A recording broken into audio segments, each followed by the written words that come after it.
Viewers আসসালামু আলাইকুম। এটা একটা আমার ঘাসের জমি। এই ঘাসের পাশ দিয়ে ছোট্ট একটা খাল আছে।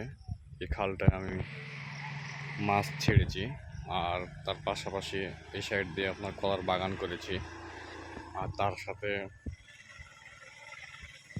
ছিমের ছিমের বিচি লাগিয়েছি। গাছগুলো বের হয়ে গেছে, যেটাও একটা মোটামুটি ৫-৭টা খরাতে ছিমের বিচি লাগিয়েছি। এগুলোতে আমার পারিবারিক সবজির চাহিদা পূরণ হবে। আমার এখানে ঘাসও খাওয়া হবে, কলাও খাওয়া হবে, আবার ছিমও খাওয়া হবে। আবার এখানে মাছ ছেড়েছি গর্ততে, মাছও খাওয়া হবে। আপনাদের এরকম ঘাসের জমির আশপাশে যদি কোনো জায়গা থাকে, জমিটা ফাঁক ফেলে না রেখে পরিষ্কার পরিচ্ছন্ন করে গাছ লাগাবেন।